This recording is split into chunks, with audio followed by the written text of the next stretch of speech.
Is the NFC South still the worst division in football? And if so, who wants it more? I'm Kay, this is Adams, and we know ball. You play to win the game. He's bare-chested and you know, like they do in wrestling. I call the president.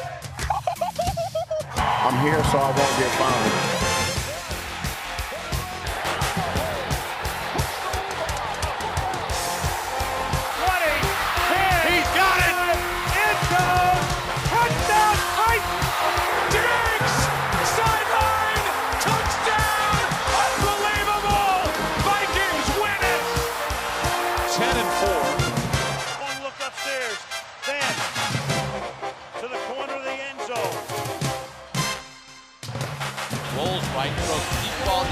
Sideline. It's a jump ball. Odell Beckham Jr. This ball's thrown and Tyree just goes up for it in the end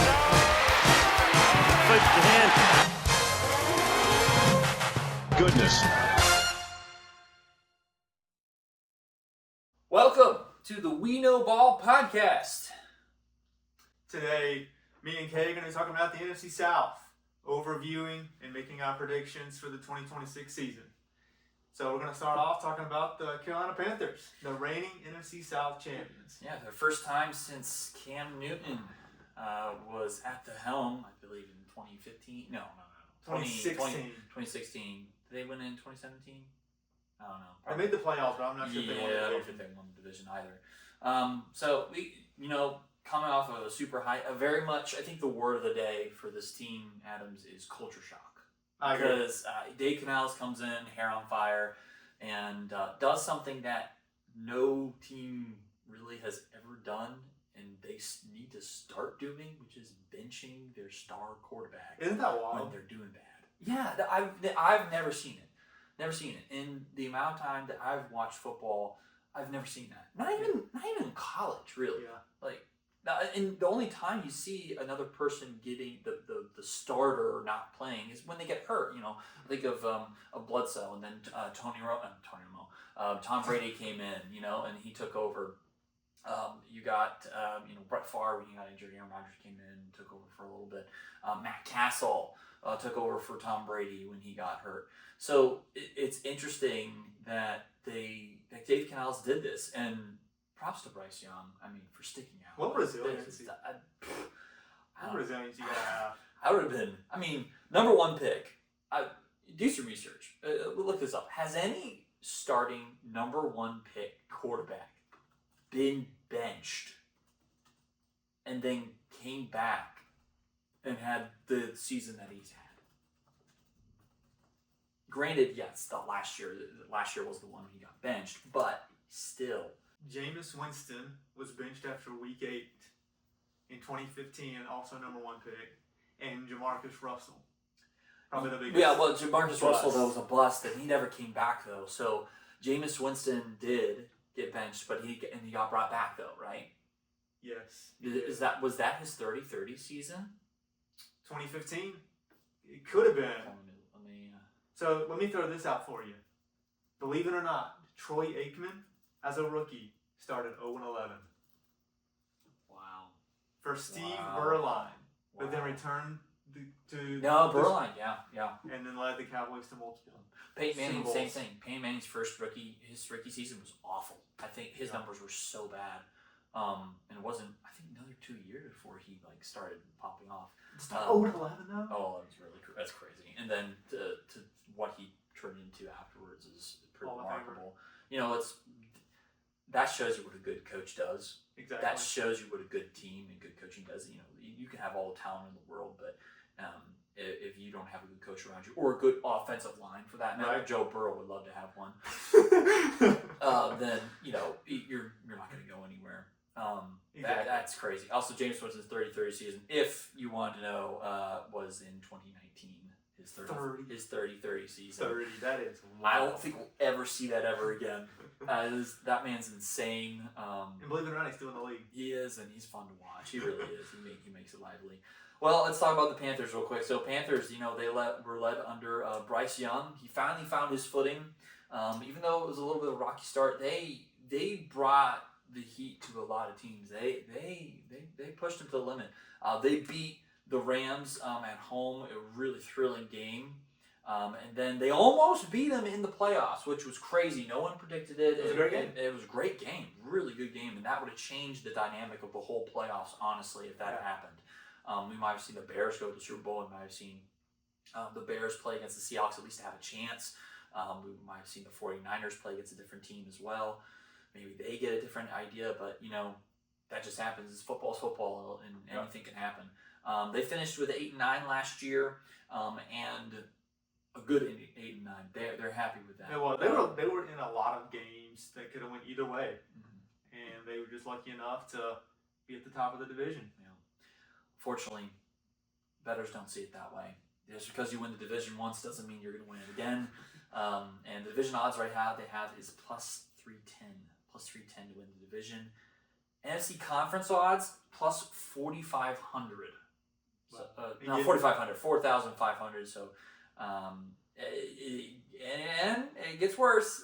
Super Bowl odds plus 10,000. Wow. So we're not the betting favorite, are we? the Panthers are going downhill. Over under they have them at 7.5, and we will give our prediction of where they're going to be at later on. So, yikes! What do you see? What do you see out of this? This is bad, but it's not bad. But it's at the same time it's not expected here. They're the underdogs once again. I wonder what the bettors don't see. Because to me, they've improved their roster overall. I agree. They got better on defense. Offensive line, it has to be top 10. They have a good offensive line. They've added more weapons. But let's look at Bryce's stats from last year. Threw for just over 3,000 yards, 23 touchdowns, 11 picks, and 2 rushing touchdowns. Finished with a 47.6 QBR. Which came in 22nd in the league. I also want to note that there was 12 games that he finished with 200 passing yards or less. And that's very alarming as a starting quarterback. What are your thoughts? I mean, wishy-washy. Yeah. Wishy-washy, Like, he's, I say this all the time, but he's like Tony Romo. Going back and forth of, throw a pick, or am I going to throw it? Throw a pick or throw a touchdown, you never know. I think that the main thing though is that the weapons that he had were really good, so you really can't give that as an excuse anymore. Of they dropped the ball, they're not catching the ball. Except for Liggett. He can't catch anything. So I mean, and something you didn't mention was he had 42 carries, unless you did, maybe I didn't hear it. 42 carries and 215 yards. 2 touchdowns. Okay. He's a small boy. Yeah. And he runs pretty good. And he's not, and I think Dave Canales opened up the playbook a little bit this past year, and really wanted him to run the ball. Maybe they need to utilize his legs a little more. Yeah. Well, looking at the offense, Adams, it definitely, I think it's gotten better, if anything. I don't think it's gotten worse at all. I think it's better than it was last year. Because you have your weapons, the same weapons in Tedrow and McMillan. You have Monroe Freeling now, who is this offensive tackle that they got from the University of Georgia in the draft. Number 1 pick. They're really high on it because their main play is to protect Bryce Young. Right. You gotta protect him. Bryce Young's offensive line finished in the PFF's top 10 for pass blocking efficiency last year. T-Mac or Tyler McMillan, he was the Rookie of the Year. Offensive Rookie of the Year, rightfully so. 70 catches, 1,014 yards, and 7 touchdowns. Unreal stuff. You also have Jalen Coker, who's on the outside, who came back from injury and just lit it up, and now he's on everybody's radar right now. What a story. You have Chuba Hubbard also on this offense that is going to kick it up into high gear. I feel like their pickup, the running back Jonathan Brooks. There's a lot of talking I've seen on the news and also in the sports world that they're really high up on this guy. They think he's going to be the next Jonathan Stewart, the next D'Angelo Williams. they really think that this guy is a hard runner. He's going to push Chuba Hubbard for his job. He's coming off two ACL surgeries, so we'll see if that even holds up. It changes. I've heard a lot of good words in camp that he's been doing really well. Yeah. I think right now with this offense, it is a great passing offense. If you give Bryce Young time in the pocket, he can throw some darts. I mean, he lit up the Falcons in I think week 14. I think it was. He lit him up and threw for 400 yards. He took no prisoners. So 400 yards is crazy for any athlete. I mean, it's regular Tuesday for Josh Allen, but still 400 yards is ridiculous. So I think this offense can go places. What do you think about the offense? I love it. I love the pieces that they've put in place. I love Chuba, Jonathan Brooks. We'll see what he does. I'm a little iffy on Brooks, especially after 2 ACL tears. But I love where they're headed. Their offensive line is good. Tet should have another monster year. Believe it or not, did you know Bryce Young was number 1, ranked in the NFL, number 1 in deep ball accuracy? Bryce Young. Okay, Russell Wilson. My goodness, what? Really? He's number 1 in the deep ball accuracy. How much of that is T-Mac?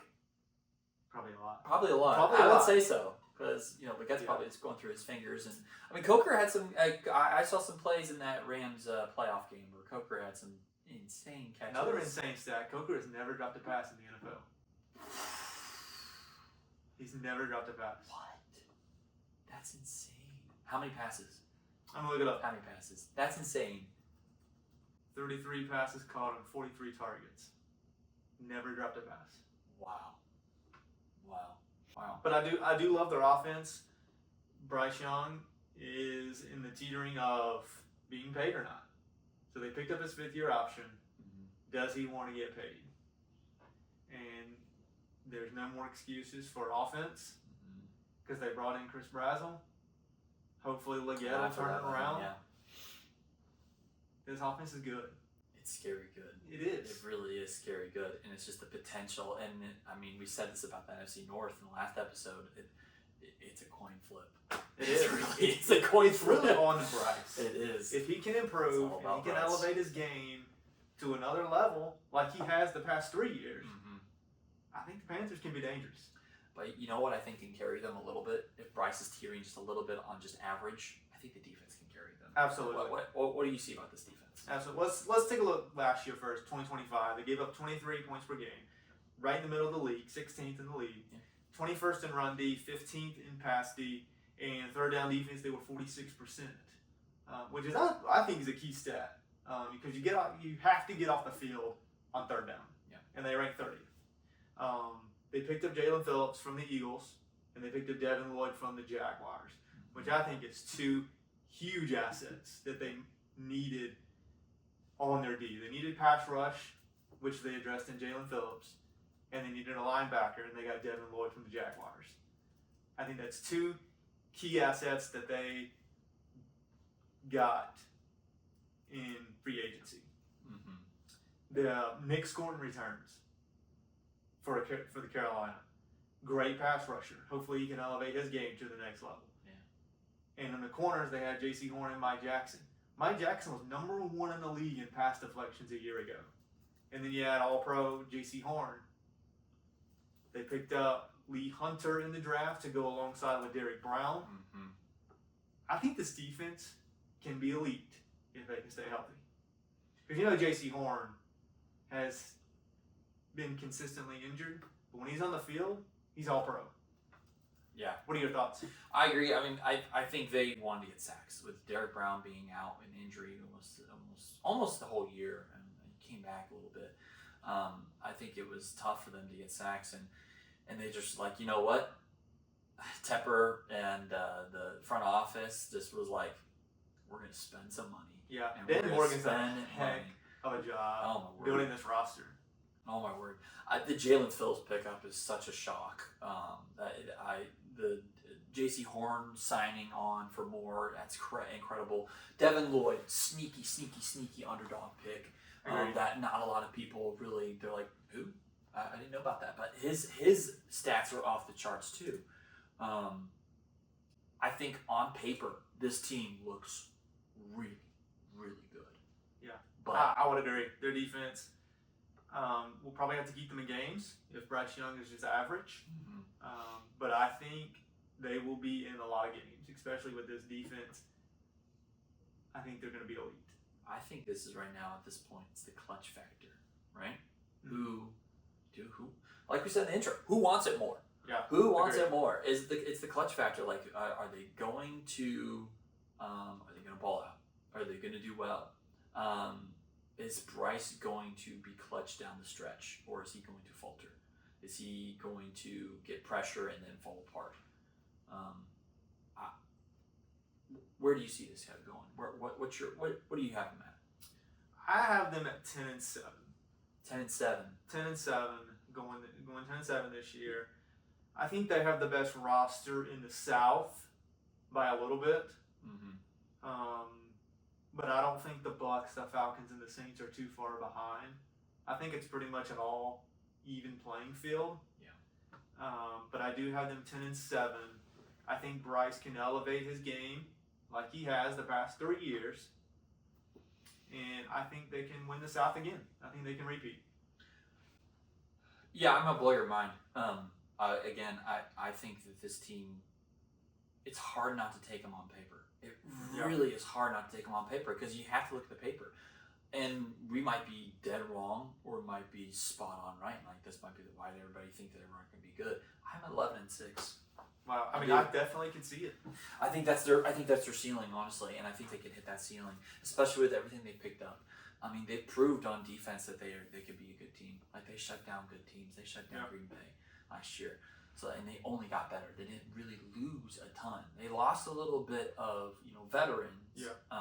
But they didn't lose, those key focal points, those key building pieces. They kept the foundation in place. Yes. So they kept their foundation in place. And it honestly, it's Bryce Young's world. It is. And it's all on Bryce. And it's all on him. And I think this is a prove-it season. Either he proves it and he does really well, or he doesn't do well, and the Panthers fall down to another top 10 pick, and they get another quarterback, and they say, see you later. Yeah. So let me ask you this. If he has another average season, do you pay him or do you let him walk? Let's say they win 9 or 10 games. He has another 3,000 yard, 25 touchdowns, 10 picks season. I know they have the 5th-year option, so he'll probably be back on 1 more year. But do you pay him? If they go 9-8, and they miss the playoffs, I don't think they pay him. But if they go 9-8, and make the playoffs, they pay. I think this is a playoff or bust scenario for him. Now, if those games that they lose and they don't make the playoffs, they get 10-7, they still don't make the playoffs, right? I think that he still gets paid because some games are not going to be on him, right? I mean, that defense has to show up, yeah, right? On paper, looks really, really good, but paper don't care about injuries. Yeah. Paper don't care about play style and what happens throughout the season. You can pay a man all he wants, but is he going to play as well as you think he is? It's up to discretion. So, I think that I think it's a coin flip. And I agree. Speaking of coin flip, the runners up, the Tampa Bay Buccaneers. This team continues to surprise me in that everybody picks them every single year to win, right? Everybody picks them to win. And yet they always somehow manage to defy expectations for the negative every single year, unless they had the quarterback named Tom Brady. And even then, Tom Brady didn't even have a great year with them, right? But he still led them to the promised land and won the Super Bowl, because he's Tom Brady. Devil magic, I don't know. But so last year, they finished 8-9, but they lost 7 of their last 9 games. So they fell off the wagon. They started 5-2 so quick. They started 5-2. They looked so good. Everybody was like, that's it, game over. But then they lost 7 out of 9, out of the final 9, and they went 8-9. And they did what they needed to do. They beat the Panthers in Week 17. They did it. They beat them in Week 17. They did what they needed to do. However, they left too much chance, and the Atlanta Falcons spoiled their party with beating the Saints. They sure did. Spoiled their party, spoiled their fun, and they didn't go on. So, division odds. You're never going to believe this. Once again, they're the favorites. Plus 160 to win the division. Wow. Once again, everybody believes in them. I don't know what to think about that. We'll talk about it. NFC conference odds, 2,200. Wow. 2,200. So, again, you know, you better. How about the Super Bowl? 5,000 plus 5,000. Wow. But here's the thing, Adams. So Panthers 7.5, right? Over under, right, for them. Buccaneers 8.5. Wow. Over under. One game more. One game more, and their odds for winning the Super Bowl are 5,000 times better, or 5,000 more better. Their odds for getting in the conference is 2,000 better, and their odds for being the favorites to win the whole stinking thing is 20 points, 40 points better, I think. Let me look. 310 to 160. Never mind. A lot of points better. So this is such a not an anomaly, but I don't know. I don't know what to think about it. Again, this is the worst division in football. It is, and anybody can take this division. Yeah, clearly. And the analytics say, yeah, we agree. It is the worst. This is the worst division in football. Let's take a look at probably one reason that they have the Bucs as the favorite because they have the best quarterback in the South. I agree. Baker Mayfield is by far the best quarterback in the South. 10th season, believe it or not. He's also in a contract year. So he's been doubted his whole life. Been told he was small. He was a walk-on to start his career. Then he went to Oklahoma, won the Heisman. And then he spent 4 seasons with the Browns, 1 with the Panthers, 1 with the Rams, and now he's entering year 4 in Tampa Bay. That Rams season really changed his life. It did. He had balled out. one game against, I think, the Raiders. Wasn't it like a 95-yard drive to win the game? Yeah, he didn't know the playbook. He just got the playbook that day, and he just was calling shots here and there, and changed his whole season around, changed his whole life around, I would say. Without that game, no one picks him up. Yeah, I agree. But let's take a look at the stats from last year. 3,693 yards, 26 touchdowns, 11 picks, and came out with a 61.3 QBR. So solid season, contract year. So he knows what's on the table. Mm-hmm. If he plays well, he's going to get paid. Mm-hmm. But like last year, like you stated, they started 5-2, lost 7 of the last 9, and he did not look good at all those last 10 games. And they lost Mike Evans. Can this offense succeed without Mike Evans? They get into their weapons. And that's what's a shock too. Yeah, they lost Mike Evans, and the analytics are still picking them to win the division, even with the loss of Mike Evans. That's crazy to me. I'm sorry. But he's also older, and yeah, but he's still good. Still a Hall of Famer. He's a Hall of Famer. Exactly. That's exactly what that is. He is a Hall of Famer. There's no way around it. They have weapons. They still have weapons. They have Chris Godwin. They still have Bucky Irving, who is a remarkable running back. Really good out of Oregon. And to back him up, they picked up Kenneth Gainwell. That's a great pickup from the Steelers. So that 1-2 punch is going to be really good and really tough, especially if that offensive line can make holes for them. For them too, it's going to be really, really tough. Has Emeka Ibuka as well as wide receiver. He looked really good last year too. He did. Then he teetered off too. He did. I think he was hurt. I think he was playing hurt. And here's the thing. Here's what I want to say about the weapons too.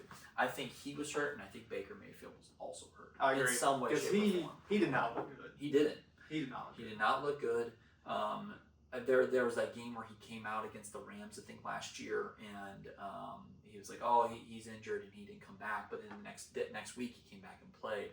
And I think after that, he just did not look good. I agree. So you lost Mike Evans to free agency. He goes to the 49ers, which changes that offense completely. And then, you have a new offensive coordinator in Zach Robinson, who's going to introduce a more dynamic running scheme, especially for Irving and Gainwell. So this is going to be, honestly, what the Panthers usually do, which is keep pounding, which is just hand the rock off and just let them go, right? So you're going to see this a lot, which is then going to open up the play action for Baker, 100%. And we know about Baker, he loves those deep balls. He does. He loves those deep balls. He loves throwing them to the audience, to the crowd in the stands, or to his receiver, or whatnot. But I think you're right. This is a contract year for him, so it's gonna be really tough. Yeah. Because last I checked, at least, and I have to look at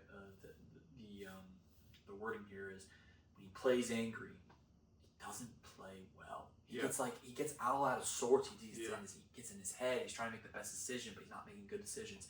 And that's what happened down the stretch. But he played angry because he had all these weapons get injured. He had all these injuries and all these things. And they kept saying last year so much that when these people get back, they're going to be better. When they got back, they got worse. Yeah. So what happened there? What happened? So I think that this offense is going to be a firepower. Again, I agree. What Baker are we gonna get? Yeah. It's the same thing with Bright. I think this whole NFC South, and we can confidently say, it's all up to the quarterback. It really is. And unlike the NFC North, which we talked about, that it's all up to the defense. It's all up to the offensive line. Like, who can produce, right? It's all up to the quarterback. Yeah, because like I said, I think these rosters in the South are pretty much on an even playing field. Yeah. But it's just what quarterback's going to produce. Who wants it more? Who wants it more? Speaking of who wants it more, how are they going to get help? Let's talk about a little bit about the defense. So let's look at last year first. They gave up 24 points per game, 20th in the NFL, 18th in sacks. Pass defense, they ranked 27th. And then run defense, they were ranked 5th. So solid in the run game. They lost a huge piece in the middle of their defense, Levante David. He retired. That was their captain and a great linebacker that they had in Tampa Bay. That's going to be a huge loss. Mm-hmm. Huge loss for Tampa Bay. They bring back Anton Winfield at the safety position, all-star. He's a game changer. Vita Vea at nose tackle. That's why they're so good at stopping the run, just because of him. He's so big. And he just takes up all the space. He does. Checks out all those holes. He does. Great nose tackle. But I think they got one of the steals in the draft. I know exactly who you're talking in about. Ruben Bain. Yeah. He completely wrecked the college football playoff, sent Miami to the title game. He's going to be an elite pass rusher, and they needed it in Tampa Bay. He made Texas A&M fans know his name real quick. Yeah, I think they got a steal at Ruben Bain. I can't He's a believe. monster. Can we talk about that real quick? How in the world do you let this man fall that far in the draft? I mean, we know what the Rams did eventually. We know what their plan was. Their evil genius plan of getting Myles Garrett. We'll talk about that when we talk about the Rams. But you pick up Tyler, whatever his name, Simpson. I can't remember. Ty Simpson, because he went before Ruben, right? I'm not crazy. Ruben Bain went 15. I just looked that up. Okay. I was gonna say, like, how in the world did the Rams not pick this guy up? He was took 13. I mean, you could have had Ruben Bain, Jared Verse, Kobe Turner. Like, that would have been deadly. Like, what are you And doing? we're going to talk about the Rams, but I'm hearing Aaron Donald is talking about coming back. I don't know. But we'll talk about that one. But anyways, I agree with you. I think that is the steal of the draft. Tampa Bay got a dog, and now the whole NFC South has to deal with the repercussions. Yeah. He is a monster, and he is going to be an elite pass rusher in the NFL. But other than that, I don't see a whole lot of playmakers on this defense. It's okay. I think they'll be. I mean, they picked up Alex Anzalone. He's a good guy too. Christian Roosevelt at the linebacker. But other than that, I mean, if those are your two best players, in Vita Vea, then I mean, is it a good roster? I don't know. I mean, I really was thinking that this defense has got to hold them up, and like that's their main thing they're leaning on. And Todd Bowles knows that. He knows that they imploded down the stretch, and they imploded down the stretch because they allowed so many points. They allowed teams to score on them. Like they allowed them to run all over the place. And on top of that, with the offense that was depleted and not getting stuff done, like you can't let that happen. And now with Levante David retired, he brings it. They drafted Josiah Trotter. I don't think you mentioned him to replace him. Can he replace him? I don't know. I mean, as a rookie, it's really, really tough. But I think it all manages is, does this defense get better? Does this defense get better? What, in your opinion, does it get better? I think it does a little bit. I think they'll be middle of the tier, probably around that 16 to 18 points per game range. But like I said before, I just don't see a whole lot of star power on this defense other than Anton Winfield and Vita Vea. Yeah. I just don't see how they're going to stop anybody. Baker's going to have to carry. We're only talking about the front. We're not talking about the secondary, right? Yeah, we haven't talked about the secondary at all, and I really don't see anybody that's really to challenge anybody on the secondary too on that level. And you need a strong secondary, especially with a lot of these teams now relying on these strong passing games with these. Right. We're living in a good era of quarterbacks. We really are. We really, really are. I agree. So how do you see the Buccaneers faring in 2026? I don't like what the analytics are saying. I really don't think that they're going to be as good. You can roast me in the comments all you want. If they end up winning the division, it's fine. How about the Super Bowl? But absolutely not. They're not going to the Super Bowl. I think as long as Baker Mayfield's their quarterback, they're not going to the Super Bowl. I'm not a believer in him anymore. I think he's hit that time where he's going to be a backup. I really do. So you think this is it? You need one more year? I think this is it. This is his prove-it year, and it's done. I really do. But I have them, nonetheless, I have them having a better record than last year, only because I think that defense got better. Okay. I really, really do. But I think the offense losing Mike Evans is such a huge loss. Huge loss. I mean, think about. I mean, when he was injured, like they went down. They did not win a lot of games. So I have them going 9-8. 9-8 over 500. Over 500, 9-8. And they definitely could be worse, or they can pop off and do really good. Baker could be the star that we all want him to be, but it all depends. It lies on Baker's shoulders. It really does, and those aren't really strong shoulders. We already know that they're breaking down a little bit. I mean, he hits some people pretty hard. They gotta tell him on the sideline, hey, you're getting old. You can't do that no more. You're gonna get crushed. What about you? Where do you see him? I have them at 8 and 9. Okay. So just under 500. Okay. I think Baker will be solid. Nothing spectacular. Yeah. I think they'll be okay. And I think they'll be 8 and 9, finishing in second place in the South. Spoilers. Oh, my word. Wow. Okay. Well, speaking of spoilers, the New Orleans Saints. This is everybody's favorite dark horse darling. And it's all because of one person, and his name is Tyler Shough. In Shough we trust, I guess. This is ridiculous. They start the season, Adams, 1-7 underneath Spencer Rattler. Mm-hmm. Oklahoma's own. And then Tyler Shough comes in, and he finishes with a sparkling 5-4 finish. 5-4 finish. He was up there for Rookie of the Year, Offensive Rookie of the Year, staying next to Tedero McMillan up there. And people were saying, oh yeah, he's definitely getting Rookie of the Year. I was like, crazy. You only play 9 games. But 5-4, really good. Really, really good. He played really good ball. They finished at 7-10 overall. And they swept the division champion Panthers that year as well. Down the stretch. Here's what blow your mind. Division odds 265. Second in the division. Second. NFC conference odds 3,500. Odds to go to the Super Bowl, same odds as the Carolina Panthers, 10,000. Wow. Over under, 7.5. Again, Same as the Panthers. Same as the Panthers. So they're going to finish second, but only because they beat the Panthers again, is what the analytics are saying. This is crazy. I don't know what to think about this team anymore. Let's talk about Mr. Shough here. What do you see about him? What were his numbers last year in his brief appearance? So coming in, second-year player, drafted in the second round from Louisville. He threw for just over 2,000 yards, 10 touchdowns, 6 picks, and a QBR of 48.8. Appeared in 11 games. But like you were saying, those last 4 games, that's what everybody's being hyped about. Mm-hmm. Let's look. Threw for 1,172 yards, 5 touchdowns, and 1 pick. You may ask, who did they play in those last 4 games?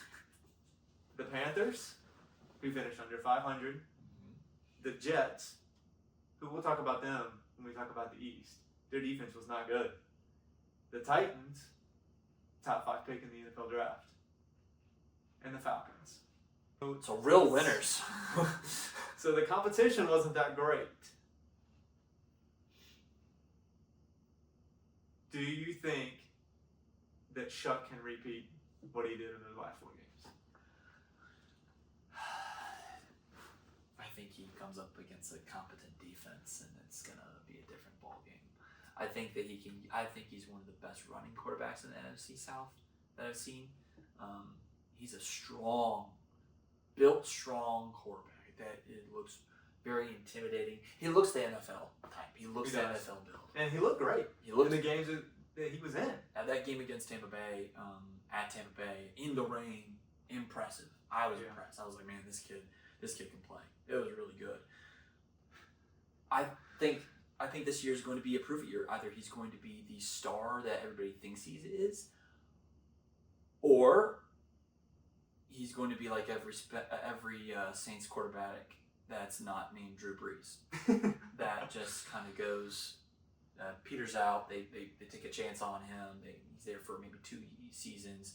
Derek Carr's case, 2 seasons. Yeah. And then they move on. And it's going to be, we're going to be able to tell very quickly if he's going to be the answer. Yep. They open at Detroit, and they open at Baltimore. First 2 weeks. If he balls against Detroit, it's game over. And then Baltimore. Baltimore, same thing. Their defense is impeccable. I agree. I think that's going to be the big case. Like, he's got 2 games that he's going to be heavily scrutinized, and you're going to hear it already. I already hear it from Saints fans. I already hear it from the comments already. He's playing against the Lions and Ravens. They have a really, really good defense. Anybody would struggle against them. Okay, we'll tell that to the whole NFC North and AFC North, okay? Yeah. They still managed to find a way. So it'll be interesting to see how Shough pans out for the Saints in 2026. In Shough, we trust, and that's what they're going with. One thing I do love that they did for him in the draft is they got Jordan Tyson, 8th overall. Yeah. Tell us who else. Yeah, let me tell you what these offensive weapons. So New Orleans. They were last in NFL red zone touchdowns. I don't know if you knew about that. 44.4%. Ooh, that's really bad. Yeah, really bad. How do you get better in the red zone, Adams? How do you get better in the red zone? I'll just ask you this: how do you get better in the red zone? You mean a target? Yeah, better running back. You hit the nail on the head. A target and a better running back. What did they get? They have Chris Olave already, who's a heck of a target, and they picked up Jordan Tyson, who is a rookie, the number 8 pick in the draft. Stellar pick, really, really good pick. Versatile, vertical, has a 6'2" vertical. Loves to run. Has great hands as well. Catches the ball on the outside corners. Really looks really good. Oh, and they also picked up Travis Achan now. Achan, which props to him. I think this is a solid pick up for the Saints, personally. Yeah. I think he's really good. Travis Achan will change the ball game for them. Alvin Kamara still has yet to pick a team. Still has yet to move on, so he's probably going to be running back number 2. We'll see. But if that's the case, they have them 2 there. 1-2 punch. Not bad for their breakout. But Travis Etienne is going to be a huge weapon, not only just running the ball, but also in the backfield. Catching the ball and on screen plays, letting that run. I don't know if Kellen Moore brings up a lot of option plays, but that's definitely in the future there, especially with Travis Etienne. He's still a running back. He's always been that. And coming out of Clemson, he was just fantastic to watch. And improve every single year. I don't know if he's going to a better situation. I don't think he is. I don't think he's going to a better situation. But his pockets are going to a better situation with his money, that's for sure. So I think that this offense looks really good. However, they lost a lot of veterans. They lost a lot of veterans. They lost Cam Jordan. And talk about it. Talk about this defense. What is this? What's this? Navigating this roster turnaround. Honestly, what is this? What's this look like? So they did lose Cam Jordan. He had 10.5 sacks last year. The number one sack leader for the Saints is gone. They still have Chase Young, but if he's your best player on your defense, is that a good defense? I don't know. They have Kool-Aid McKinstry and Caden Ellis. Like the Buccaneers, they don't have a whole lot of star power on this defense, which is concerning if you're a Saints fan. They gave up 25 points per game last year, which was 25th. Their pass defense was 4th, and their rush defense came in at 19th. So their pass defense was pretty good. But with Kool-Aid McKinstry and Quincy Riley, I do want to note they do play the Lions, which has Amon-Ra and Jameson Williams. The Vikings, JJ, Jordan Addison. They face the Bengals, Jamar Chase and T. Higgins. If Neighbors play, they play the Giants. They just lost a lot, including Demario Davis as well. Yeah, Demario Davis is huge. That's a huge loss for the Saints. And like the Bucs, they just don't have a lot of star power that makes me think this defense is going to be good. Yeah, I think your offense can only be so good as your defense, honestly. Yeah. If you're not getting the ball back right away, it's definitely gonna show. I mean, can Marshawn Lattimore and the Honey Badger really hold up back there in that backfield? Yeah, I don't think so. And that secondary it's just rough. It really is. I mean, in all honesty, it is. Yeah, like you mentioned, they lost Cameron Jordan, Lante Taylor, and Demario Davis. Those are 3 huge veteran locker room anchors, honestly, in that room, especially for that defense. So, I mean, honestly, we'll see how it pans out with that defense. But with that bad defense coming in, where do you see the New Orleans Saints this year? I'm probably going to get hated in the comments for this prediction, but I just don't think they're going to be good. I have them at 6-11. Okay. I think Shough may improve, but I think this defense is going to be holding him back. I think the offense will be good, top 15 in the league in scoring, but can they stop anybody? Is going to be the problem. Yeah, I agree. And I agree with that so much with you that I am going 1 game better. They are going to win 7 games and lose 10. Okay. So 7 and 10 is my final prediction for the New Orleans Saints. All right, we're almost done. We're almost done with it, Adams. One more. One more bad team to look at. And that bad team is the Deadbirds, the Atlanta Falcons. And I can say the Deadbirds because they haven't been to the playoffs in 8 seasons. And here's the key word for you for this season. Kevin Stefanski. New coach. New coach, can he do something? Well, before he can do something, we got to look at what they did last year. 8-9. That's a winning record in the NFC South books because everybody, three teams finished 8-9, including them. And they did not have a chance of going to the playoffs whatsoever with that 8-9 record, no matter if they lost or won, because they got absolutely trounced by the Panthers and they got beaten by the Bucks. So there was no hope for them to go to the playoffs via tiebreakers. So, finished 8-9. They are our long shots for this year to win the division at 450. Their conference odds is 5,500, and their Super Bowl odds is 13,000. Wow. So, over under 6.5. Okay. So everybody is not thinking the best of them, especially with this retooled quarterback who might be Michael Penix Jr. or it might be Mr. Tua Tagovailoa. I definitely said it wrong. That's okay. Tua and Michael Penix. Have you ever known a QB battle with two lefty quarterbacks? Yeah, it's a southpaw showdown. So Tua, coming into a 7th season out of Alabama. Spent his first 6 seasons in Miami. First one in Atlanta. And it feels like he's had about a concussion about every week, which is very alarming if you're an Atlanta fan. But the stats from last year, threw for over 2,500 yards, 20 touchdowns, and 15 picks. Looks like a Michael Penix, 3rd season out of Washington. His stats from a year ago, just under 2K in yards, 9 touchdowns, 3 picks, and a 57.9 QBR. So, who gives the best chance for the Falcons to be successful and win games? Who do you think? So, I think it's Tua, and I have a agree. reason. What is Tua's main weakness? It's Jared Goff's weakness as well.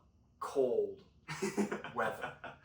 Well, playing in Atlanta, Guess what? he gets to play in a dome. Atlanta doesn't have cold weather and lives in a dome. Yeah. And guess what? All the NFC South teams are in hot weather. Yeah. Agreed. Miami kind of got messed up where they got to play Buffalo and New England. And the Jets, all up in the Northern Hemisphere. They got to fix that. They got to fix that sometime, and maybe even they add in 4 more teams or something. But yeah, so I think he's going to do better. I really do think. We'll see how long that head lasts up. I don't know why he's playing football still. I mean, he's got to take a play. It's very dangerous. It's very dangerous for him. But I think he's going to be their best chance. And it's scary just kind of move on here. I think what should be mentioned is that the Atlanta Falcons had 5.5 yards per a play, a division best. Wow. Now that's not saying much. But 5.5 yards per play is the division best, and I think that's all because of their top weapons, Bijan Robinson, Drake London. And now the human joystick, what they call him, Zachariah Branch, From who USC. they got in this draft, who he looks real good. Yeah, he looks like he can mess was up some good at secondaries. But yeah, so I think that this is going to be a better offense. Is it going to be a better offense with Kevin Stefanski, though? Now, Kevin Stefanski is an offensive genius, right? We know that. We know that he's a really good genius. But, unfortunately, his resume is the Cleveland Browns, the losingest football team in NFL history. 2-time coach of the year, though. Two-time coach of the year. Did do nothing with them in the playoffs. Okay? He had Baker Mayfield, Odell Beckham Jr., Nick Chubb, great weapons, still didn't do a thing. Yeah. So, about time he got fired, in my opinion. Here's the thing about Kevin Stefanski, though. He's not a quarterback whisperer. Yeah. You saw that. Baker Mayfield regressed. Mm-hmm. He left. Name a good starting Cleveland quarterback, please. I'll give you about a millennia. You can't. There is no good starting quarterback in Cleveland right now. Some would say, well, Shedeur Sanders, he looks pretty good so far.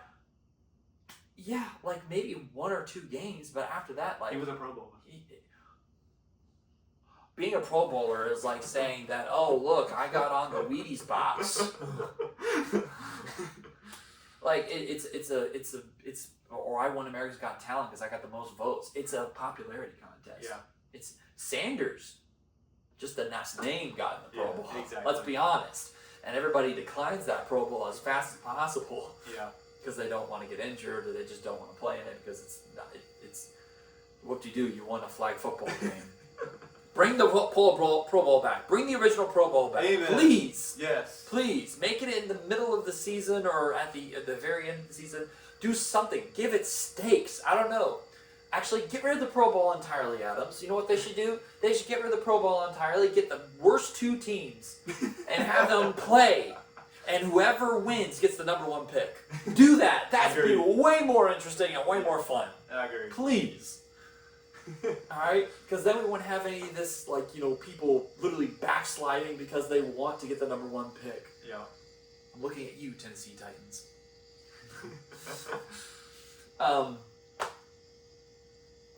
After my rant, I think that this offense is, yes, it has improved since last year, but instead of the quarterback decision, we did say quarterbacks would have been key, and it is. Tua or Penix is going to be a main key. Can Kevin Stefanski turn around this offense and make it a powerhouse? Can he use Bijan Robinson properly?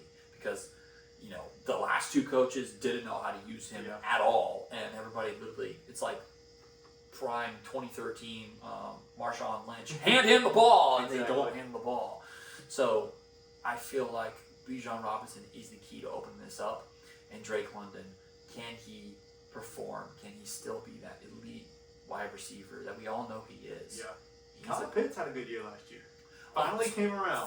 He finally did something other than sit on a couch. It's ridiculous. This guy was touted as such a good tight end and blah, blah, blah. The guy couldn't block outside of a paper bag. There's so many. Look up compilations of Kyle Pitts blocking. It's literally like James Harden playing defense. It's terrible. But he finally had a good year. He finally had a quarterback actually threw to him. But I think it all relies on this offense. Again, can't win a game with offense. Adams. Yeah. What about the defense? Tell us about the defense. They gave up 23 points per game last year, which was 19th in the NFL, 11th in pass D, 24th in run D, and 40% they gave up on third down, which came in at 18th in the NFL.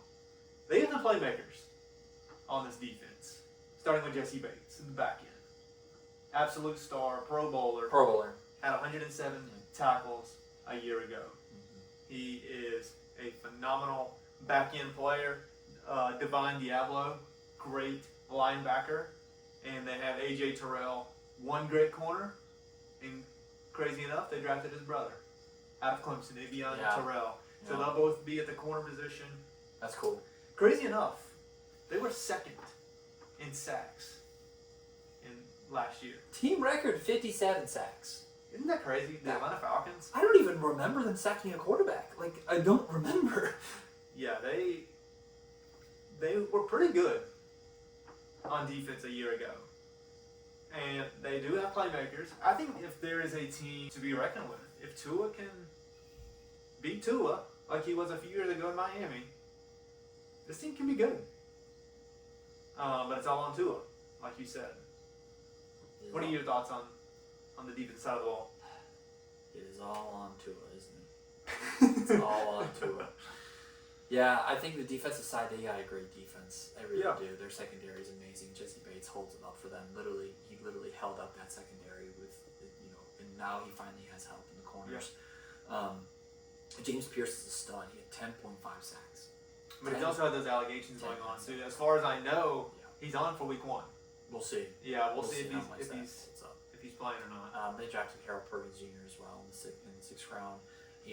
That looks like a steal. Honestly. You know, about 3 years ago, when he was at LSU, he was projected to go in the 1st round. Yeah, he was. So I don't know what happened, but he could be an absolute steal. I agree. In that 6th round.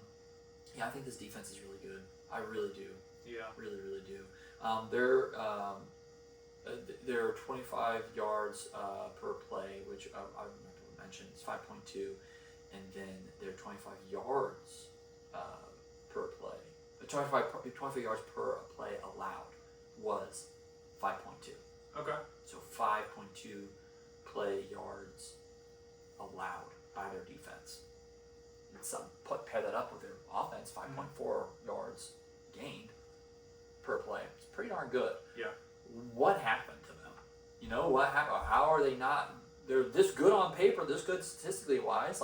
57 sacks is ridiculous. I'm sorry. That's really good. That's really good. That's got to be top 5, top 10 in the league. What happened? Like, what happened? Quarterback position. Yeah. It's the quarterback. I agree. I agree. Quarterback, and that's exactly what it is. The quarterback happened, and Kevin Stefanski turned the way it turned around this quarterback problem. I'm going to say no. I don't think he does. You don't think until it turns it around? I don't think he does. I don't think Kevin Stefanski solves the issue of the Atlanta Falcons. I think the coaching is definitely the issue of the Atlanta Falcons. Don't get me wrong. Yeah. But I feel like he doesn't fix the issue of the quarterback. I think they have to draft another quarterback. I really do. I don't know why they didn't. I don't know. They're taking a risk on Tua. I don't think Tua is the answer. Needless to say, I have them going 7 and 10. 7 and 10? Yeah. Okay. I like the moves that they've made. I love the draft of Zachariah Branch. He's going to be a star in this league. He's so fast, so elusive. Once he gets the ball, it's ridiculous. Yeah. Got to get the ball to him. Yeah, and that's the problem. I'm going to have them going 6 and 11. I don't think 2 is the answer either. And let's say... Wow, you're more of a pessimist than me. I mean, let's say they start 2 and 2, 2 and 4. Then they throw in Penix. Then he's going to throw over their heads. Then you're back to square one. Do you put in Tua or do you put in Penix? So I think it's just going to be a revolving door this year at the quarterback position. I don't think either one is the answer. Yeah. Spoiler: I don't think they're starting 2 and 2. I think they're starting 1 and 3 because their first 3 games at Steelers, Carolina, who has their number. Bryce Young literally, they literally go to sleep thinking about Bryce Young. Especially in the dome. Yep. At Green Bay. And then at Green Bay. And at New Orleans. and Lambeau. And then at New Orleans, which they lost that game. So that's a tough no, start. they won that game. So it is a tough start. That is a very tough start. So let's say they do start 1 and 3. Even though that's good opponents, do you put in Penix? So they're just in a tough boat. But I do have them going 6 and 11. Yep. All right. My prediction. I don't know if we properly said this. Tua is starting. Yes, Tua starting. As soon as he starts to falter or doesn't look like. I would be shocked if Penix opens week 1 as a starter. Yeah. I would be shocked. I will be too. I would be shocked. There are games that he looked really good. The game against Washington. Yeah. Really, really good. But then there's games. Two games against the Panthers. At the Panthers looked awful. Yeah. Terrible. Unless he's grown exponentially at the quarterback position and his accuracy has been better, Tua should be the starter. Let's recap it. Let's finish this out. So our division winner for the NFC South is Carolina. the Carolina Panthers. Who knew? I have them going 11 and 6. You have them going 10 and 7. 10 and 7. Then our runner-up, which is the Buckeyes, the Tampa Bay Buccaneers. I have them going 9 and 8. 8-9. And you're 8 and 9. I guess you're the pessimist of me. I mean, I'm saying a lot of bad things, but I'm like, yeah, they could have a better season. And then New Orleans Saints. What you have them going? What? 6 and 11. And I have them going 7 and 10.